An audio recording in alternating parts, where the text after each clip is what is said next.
Kuya, ito tayo sa Players Loop. Ito mga kuya, tuturuan natin to. Bali, ano ang tuturuan natin yung apat natin na inakay. Hindi muna natin isasali yun. Yun kasi hindi pa masyadong marunong lumipad. Sa bawat akyat ko dito sa Players Loop, nag-check ako kung marunong na ba sila dumapo dyan. Yan lang inakay na yan, hindi pa marunong umakyat. Ngayon, tuturuan natin sila dito sa ating trappings. Tapos yung nakalak dun sa kabila, yung super trap doon natin, nakalak yun. Tuturuan natin sila mga kuya kung paano pumasok dito. Tara, isa-isahin ko muna ang hulihin para ilalagay ko dito, tapos pakita ko sa inyo mga kuya. Yan ang mga kuya, apat sila nandyan. 5 tong mga ano natin mga kuya. Lalabas pa yata yung ano. Naku, lumabas pa yung isa.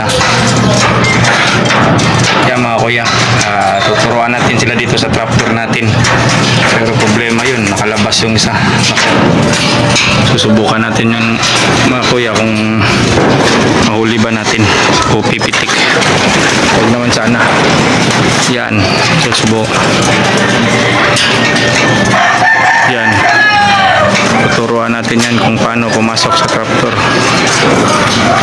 Ito problema to pag pumitik, pero tingnan natin papasukin natin, buksan natin. Yan, buksan ko yan mga kuya. Pag pipitik yan, wala sana. O yun, pumitik na mga kuya, problema nga yan. Kasi hindi ko pa naturuan to sa ano, trapdoor. Pag pumitik yan, wala yan. Mawawala yan mga kuya. Ano, sabi pa, ang init pa naman. Problema yan. Ang isa pala mga kuya, hindi ko muna sinali, hindi ko muna tinuruan yun, no? Yung checkered na yan. Kasi hindi pa marunong dumapo dito sa taas. Kaya hindi ko pa sinali dyan sa ano. Hindi ko pa tinuturuan sa trapdoor natin. Ayun, isa, sumisilip na, papasok na yata. Pero yung isa, yun, parang pumitik na yung isa.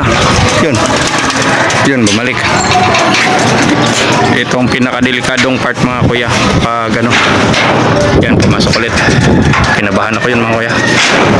Ito ang mga pinakadelikado na part kuya. Kasi pag ganitong mga edad, pag yan ay pumitik, nako, kahit saan lang yan dadako pag di ko pa naturuan trapdoor. Kaya ang ginagawa ko mga kuya, kaya ang ganitong estilo ang ginagawa ko para ma-viewing sila dyan. Pagkadating ko ng ano, hapon, pinapatok ako, pababayan kasi gutom na gutom yan.